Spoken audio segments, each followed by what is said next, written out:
आज हम लोग जानेंगे रेलवे, एसएससी और ग्रुप डी के एग्जाम के बारे में कि इसमें सिलेबस किस तरह से है और पैटर्न किस तरह से इसका है। तो सबसे पहले हम लोग जानते हैं ग्रुप डी, और इसको डिटेल में भी जानेंगे कौन कौन से सब्जेक्ट किसमें क्या क्या पढ़ना पड़ता है, कितना पढ़ना पड़ता है, और इसके साथ साथ भी हम लोग ये भी जानेंगे कि एसएससी में, और फिर दोनों को कंपेयर करेंगे कि किसमें इसमें क्या सेम सिलेबस टैली करता है या आप इसकी तैयारी अलग अलग रूप से कर सकते हैं, या फिर एक ही तैयारी के साथ आपका ये दोनों जो एग्जाम है एसएससी का और ग्रुप डी का दोनों टैली कर जाता है। चलिए आगे बढ़ते हैं देरी ना करते हुए। पहले हम लोग देखते हैं रेलवे ग्रुप डी का सिलेबस, डिटेल में जानते हैं इसको। तो रेलवे ग्रुप डी में परीक्षा जो होते हैं 4 सेशन में आते हैं। 4 सेशन मतलब सब्जेक्ट, इसके विषय होते हैं 4।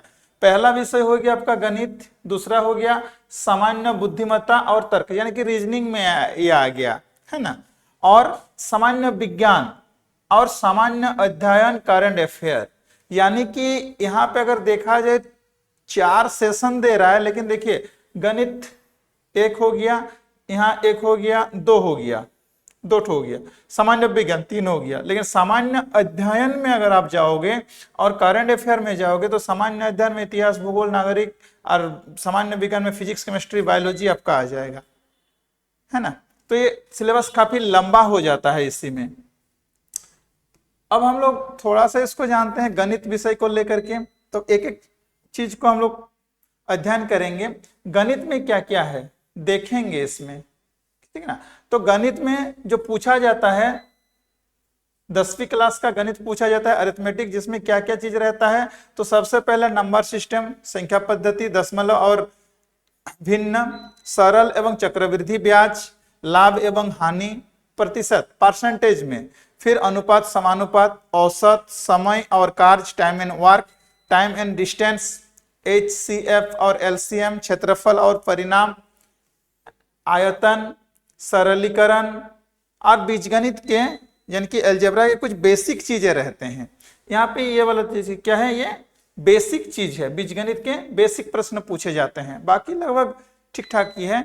ग्राफ एवं टेबल की समझ भी पूछा जाता है। ये कितने क्या चीज का हो गया, ये गणित का हो गया। 10वीं पास जिन लोग होते हैं 10वीं क्लास का, उसका ही ये यहाँ पे सवाल पूछा जा रहा है, ठीक है। आगे आते हैं दूसरी जो इसका पैटर्न है, दूसरी जो सेशन है, पैटर्न बोले सॉरी, सामान्य बुद्धिमत्ता तर्क, यानी कि जो रीजनिंग में आते हैं क्या क्या आ रहे हैं। तो संख्या पद्धति आ रहे हैं, संख्या श्रृंखला, अक्षर श्रृंखला, अल्फाबेट सीरीज आ रहा है, और क्या क्या आ रहा है, कोडिंग डिकोडिंग आ रहा है रीजनिंग के तहत। कोडिंग डिकोडिंग आपका आ गया, वर्गीकरण आ गया, है ना, उपमा आ गया, और क्या आ गया, वाक्य और निष्कर्षण आ गया, वेन आरेख आ गया, दिशा ज्ञान आ गया, कैलेंडर आ गया, रक्त संबंध आ गया, गणना आ गया, पहेली आ गया, यानी कि पजल आ गया, गलत संख्या खोजना, मिसिंग और रॉन्ग नंबर में आ गया, शब्द वर्ड, है ना, और चित्र आधारित प्रश्न। तो ये सारा चीज आपका आ गया। इसका वो दूसरा हो गया। अब तीसरा में आते हैं। तीसरा में क्या है, सामान्य विज्ञान। सामान्य विज्ञान में देखिए क्या है, ये NCERT 10वीं तक के ही पूछे जाते हैं। तो इसमें है क्या चीजें, तो सबसे पहले देखिए भौतिकी। हम बोले थे ना कि विज्ञान का, सामान्य विज्ञान में 3 पार्ट आते हैं, फिजिक्स, केमिस्ट्री और बायोलॉजी। तो इसमें देखिए सबसे पहला ही दे दिया आपका भौतिकी है। भौतिकी में क्या क्या यहाँ पे है, यानी कि फिजिक्स में बल और गति, कार्य, ऊर्जा और शक्ति, उसके बाद साउंड यानी कि ध्वनि, फिर प्रकाश, फिर बिजली, फिर चुंबकत्व और उपमा। यानी कि मेन पार्ट, इसमें पूरा डीपली पढ़ना नहीं जरूरत, मतलब ऊपर ऊपर अगर 6 to 10 वाला अगर NCERT देखा जाए तो NCERT वाला चीज यहाँ पे है। फिर केमिस्ट्री में भी वही देख लीजिए। केमिस्ट्री में क्या दिया हुआ है, तत्व और यौगिक, धातु और अधातु, रासायनिक अभिक्रियाएं, अम्ल, क्षार, लवण, कार्बन और उसके यौगिक, है ना, कार्बन और उसके आवर्त सारणी, द्रव्यमान और संरक्षण का नियम। ये हो गया आपका केमिस्ट्री वाला। अब बायोलॉजी में आ जाइए, तो बायोलॉजी में भी देखिए बहुत बड़ी, देखिए 3-4 चैप्टर करके है, ज्यादा भी नहीं है इसमें। बायोलॉजी में 5 चैप्टर जैसे हैं, मानव की शरीर रचना, पादप एवं कोशिकाएं, प्लेनेट एंड एनिमल्स, पोषण, प्रजनन, आनुवांशिकी, पर्यावरण और परिस्थितिकी, रोग और स्वास्थ्य, सूक्ष्म जीव का महत्व। तो कितना चैप्टर यहाँ पे हो जाए, 1 2 3 4 5 6 7 8, यहाँ पे 8 अगर चैप्टर अगर देखा जाए तो गिना चुना ही देखा जाए। यहाँ पे देख लीजिए आपका 5-6 चैप्टर होंगे, 1 2 3 4 5 6, तो ठीक है ना। तो इस तरह से अगर आप एक लक्ष्य बना करके एक नियम के अनुसार समय को बांध करके पढ़ेंगे तो क्या होगा कि आपका समय बचेगा और काम ज्यादा होंगे। इसमें भी देख लीजिए फिजिक्स में 1 2 3 4 5 6, मतलब ज्यादा का कुछ ये नहीं है, सिलेबस ज्यादा बड़ा नहीं है, लेकिन पढ़ना क्या है वही अगर आपको नहीं पता होगा तो पढ़ोगे कैसे फिर। यहाँ पे अब आते हैं सामान्य अध्ययन और करंट अफेयर। ये थोड़ा सा बड़ा चैप्टर है, बड़ा होता भी है, इसलिए बड़ा ये हो जाता है क्योंकि यहाँ पे हमको पढ़ना पड़ता है भारतीय इतिहास। क्या पढ़ना पड़ेगा आपको, भारतीय इतिहास। भारतीय इतिहास में क्या, प्राचीन भारत, मध्यकालीन भारत, आधुनिक भारत। उसके बाद भारतीय भूगोल, तो भारतीय भूगोल में क्या पढ़ना पड़ेगा, फिजिकली, पॉलिटिकी, इकोनॉमिक, ठीक है। फिर भारतीय संविधान और राज्य व्यवस्था, फिर स्वतंत्र संग्राम, फिर भारतीय अर्थव्यवस्था, इकोनॉमी बेस पढ़ना पड़े, फिर करंट अफेयर। ये पूरा का पूरा 6 महीने का पढ़ना पड़ता है। क्या क्या पढ़ना पड़ता है, तो national, international, sports, awards, summits, politician, science and teach, और उसके बाद जो बच जाता है वो भी आपका यहाँ पे विविध के तहत आ जाता है। तो ये अगर मोटा मोटी अगर देखा जाए तो सिलेबस थोड़ा सा बड़ा भी है और थोड़ा बड़ा भी नहीं है, लेकिन अगर इसको हम लोग पैटर्न में अगर देख लेते हैं एग्जाम पैटर्न, तो एग्जाम पैटर्न इसका क्या होता है ना, सीबीटी मोड पे एग्जाम होता है। सीबीटी मोड मतलब कंप्यूटर बेस्ड इसका एग्जाम होता है, जिसमें आपका टोटल प्रश्न होते हैं 100, टोटल प्रश्न होते हैं 100। कुल प्रश्न यानी कि 100 प्रश्नों में से 1 अंक दिया जाता है, एक तो सही होगा तो 1 अंक होगा। और अगर अच्छा समय कितना दिया जाता है, 90 मिनट, यानी कि आरपीडब्ल्यू उम्मीदवार को 120 मिनट का समय दिया जाता है। यहाँ पे नेगेटिव मार्किंग भी है, यानी कि एक प्रश्न में आपका 1 नंबर दिया जाता है, तो 100 नंबर पे 100 प्रश्न पे आपका 100 नंबर मिलता है। लेकिन नेगेटिव मार्किंग क्या दिया है, 0.33 प्रति अंक प्रति गलत उत्तर पर, यानी कि अगर आप गलत उत्तर दे रहे हैं तो एक ठो अगर आपने गलत कर दिया तो 0.33, अगर इसी तरह से आप 3 ठो आंसर गलत कर दोगे तो लगभग आपका 1 नंबर से ज्यादा का माइनस हो जाएगा। 1 नंबर आपका ऐसे ही कट जाएगा, यानी कि 3 में से एवं में मान लेते 3 प्रश्न में आपका 1 नंबर कट जाएगा। और रेशियो भी यहीं पे देखा जाता है। आपको लगता है कि अरे यार कुछ नहीं हो रहा है, लेकिन यहाँ पे रेशियो भी देखा जाता है, ठीक है ना। और उसी के तहत नंबर अप डाउन होता है, फिर ज्यादा नंबर लाने के बाद भी घट जाता है और कम नंबर लाने से भी बढ़ जाता है। तो ये एक ठो फायदा होता है नॉर्मलाइजेशन का। और अच्छा भी एक तरफ से देखा जाए तो एक तरफ से खराब भी है, क्योंकि ज्यादा नंबर लाने के बावजूद भी आपका सिलेक्शन नहीं हो पाता है, और कम नंबर लाने के बाद भी सिलेक्शन अगर हो जाता है तो थोड़ा सा मोटिव, देखिए कोई भी चीज में अच्छा ही है तो खराबी भी है। अब प्रश्न किस तरह से पूछा जाता है, कौन कौन सा विषय में, वो भी क्रमबद्ध तरीके से थोड़ा सा देख लेते हैं। पहला गणित, तो गणित से आपका जो 5-6 चैप्टर था, 6 चैप्टर था, उसमें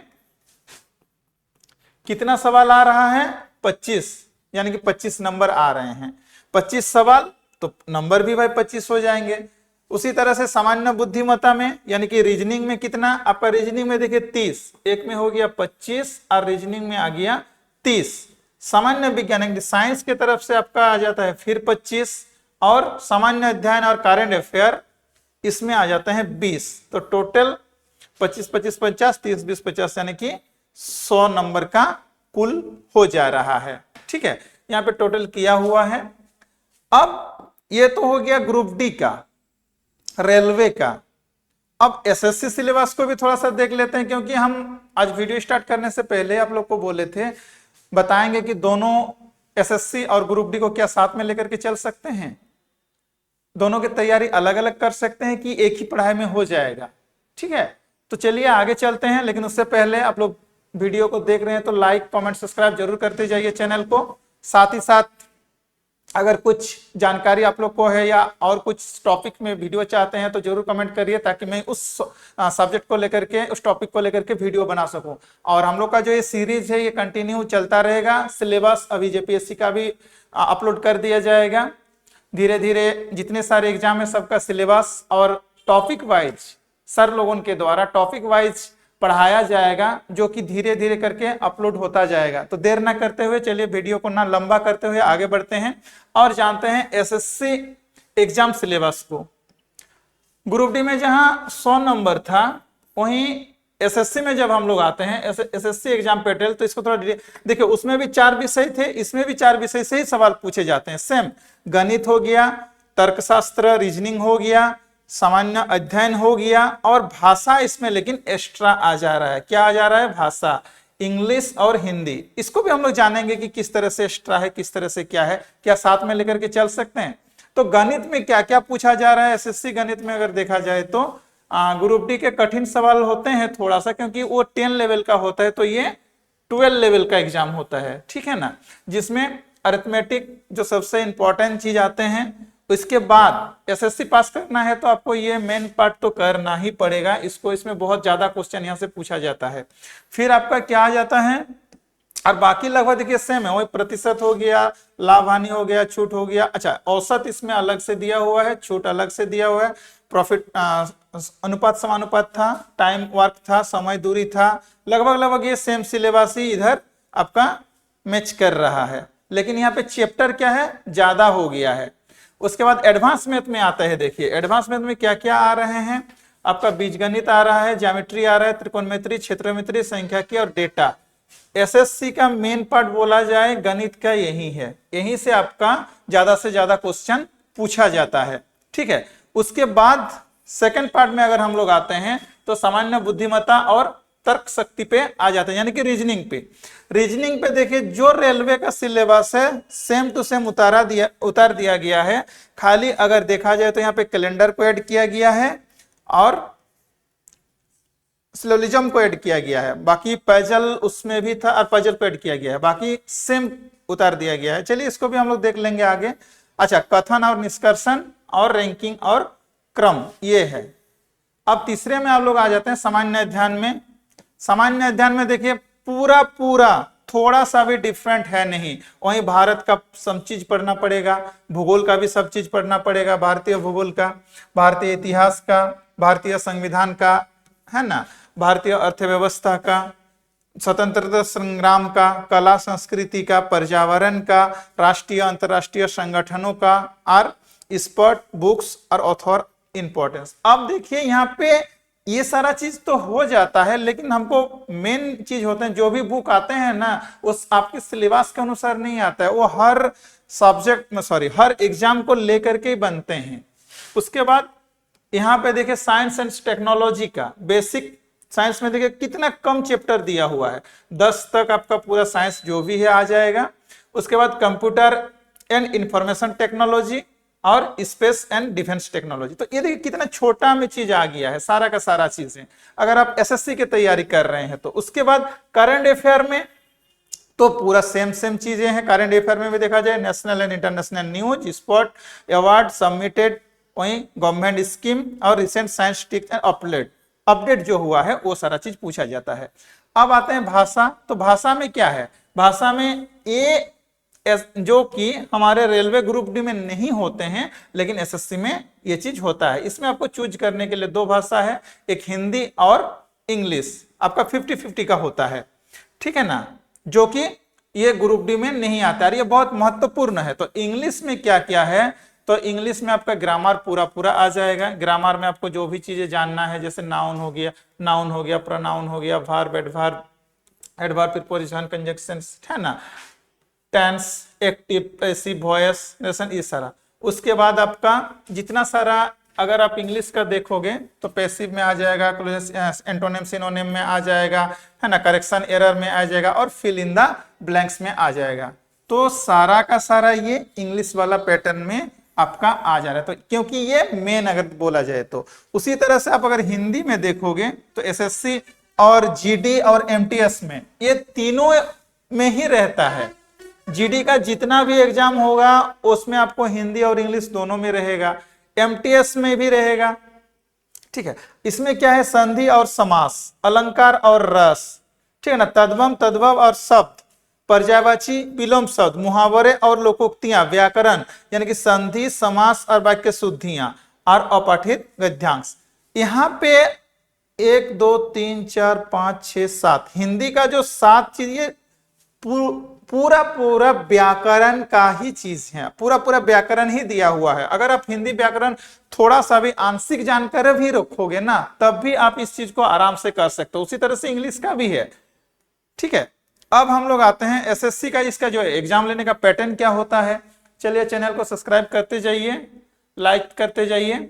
ठीक है, अब इसमें देखिए पैटर्न क्या है इसका, एसएससी के एग्जाम का पैटर्न क्या है। जैसे कि रेलवे का क्या पैटर्न था ना, ट्रायल सीबीटी में होता था, तो इसमें भी सीबीटी में ही होता है। सबके सब जीडी भी होता है, सीएचएसएल भी होता है, सीजीएल भी होता है और एमटीएस भी, और जितने भी एसएससी का एग्जाम है इसमें भी 100 मार्क का ही होता है। 100 मार्क यानी कि प्रत्येक प्रश्न 100 प्रश्नों में 1-1 अंक, 90 मिनट का समय रहता है। और यहाँ पे नेगेटिव मार्किंग क्या है, 0.25। वहीं ग्रुप डी में कितना था, 0.33। यानी कि ग्रुप डी में 3 क्वेश्चन गलत होने पे 1 नंबर माइनस हो रहा था, और यहाँ पे 4 क्वेश्चन गलत होने पे आपका 1 नंबर माइनस हो जा रहा है। विषय बार थोड़ा सा जान लेते हैं। तो रीजनिंग में 25, जनरल अवेयरनेस में 25, मैथ्स में 25, हिंदी और इंग्लिश में 25, टोटल मिलाकर के आपका 100 अंक का एग्जाम होता है। किस चीज में ना, एसएससी में। अब आते हैं दोनों को थोड़ा कंपेयर कर लेते हैं कि दोनों में अंतर क्या है, दोनों में और दोनों में समानता क्या है, कि क्या हम एक ही सब्जेक्ट बोल रहे हैं, दोनों की एक साथ तैयारी कर सकते हैं। तो group D versus SSC exam syllabus comparison table के तहत हम ये चीज आप लोग को बता रहे हैं।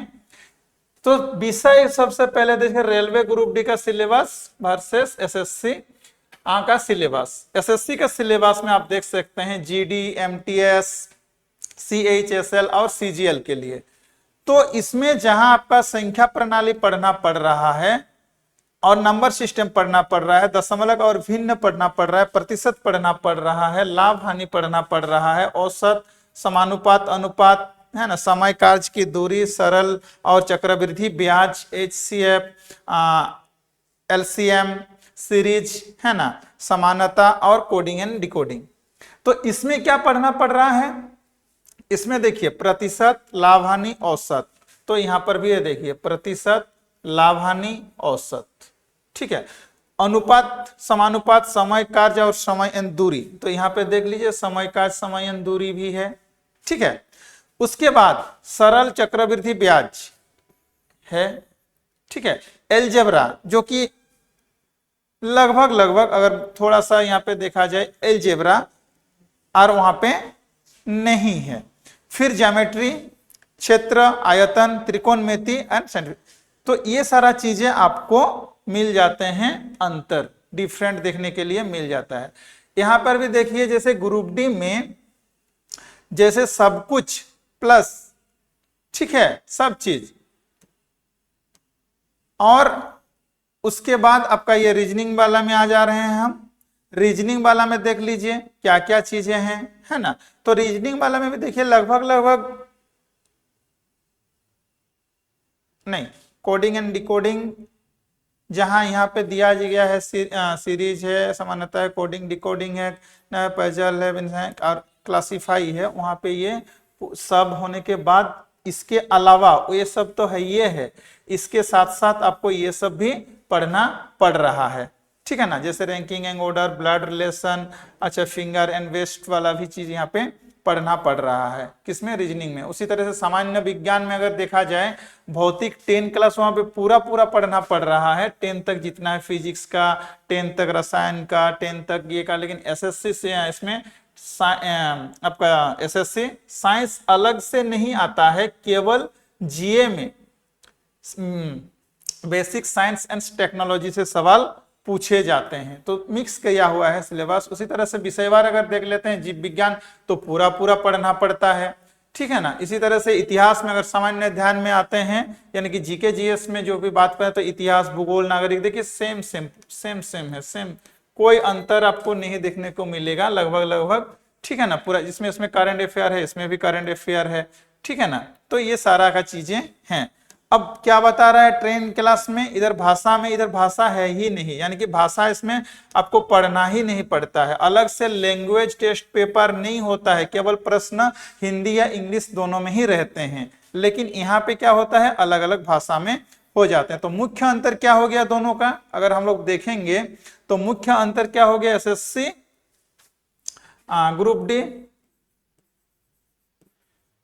ग्रुप डी और एसएससी में अगर देखेंगे तो मुख्य अंतर क्या हो गया, ग्रुप डी में आपका जनरल साइंस का वजन ज्यादा होता है, यानी जनरल साइंस से ज्यादा क्वेश्चन पूछे जाते हैं। वहीं लैंग्वेज में अगर देखा जाए एसएससी में तो इंग्लिश और हिंदी लैंग्वेज अलग से और उच्च स्तरीय मैथ आते हैं, जबकि ग्रुप डी में मैथ सिर्फ बेसिक लेवल का यानी कि 10 लेवल तक ही रहता है। वहीं एसएससी मैथ बोला जाए तो बेसिक प्लस एडवांस मैथमेटिक्स भी होते हैं, ठीक है।